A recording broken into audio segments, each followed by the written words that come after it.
process is the bureaucracy is insane. And so we're asking for, to please, this is humanitarian, we're asking to please allow us to go in a way that we can get enough food in to try to feed people.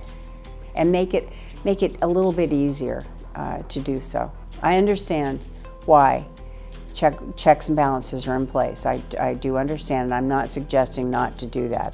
But we can think there's got to be better ways to do this.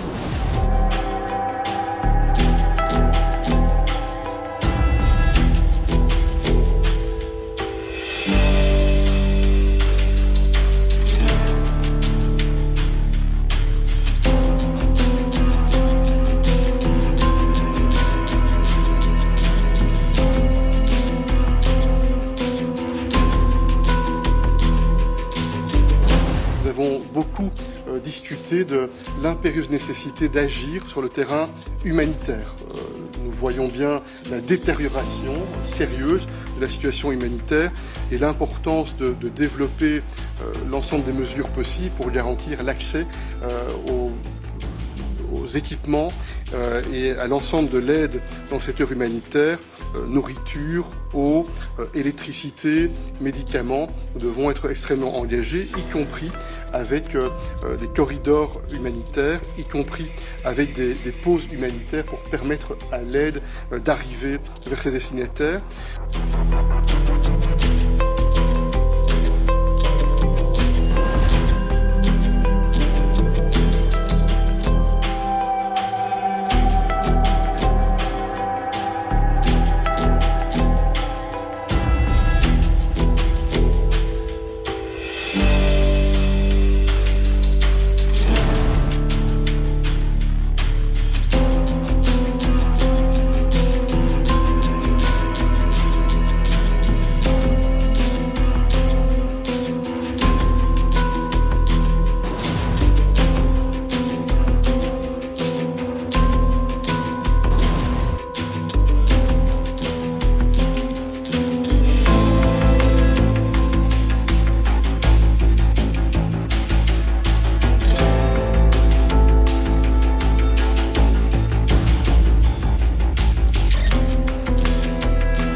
We do think that it's important that fuel be able to make it into Gaza for humanitarian purposes.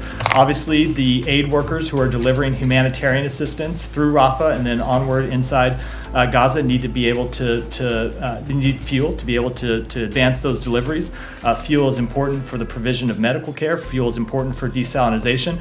Israel has very real concerns about the diversion of fuel. Hamas continues to launch rockets, and so Israel has real concerns, and so we are trying to work through a mechanism to ensure that we can get fuel in a way that would not be diverted, so it could be used only for humanitarian purposes. It's one of the things that Ambassador Satterfield, who has a lot on his plate, is very much focused on.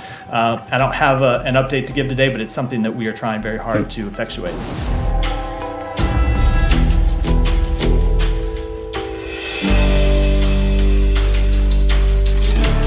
Have been convoys moving through. As you know, we've unlocked that piece. There haven't been, to our estimation, there hasn't been a sufficient amount of aid getting through, but we're working on mechanisms to speed up the screening of that aid so more of it can move through the gate and make it to the innocent civilians in Gaza who need it.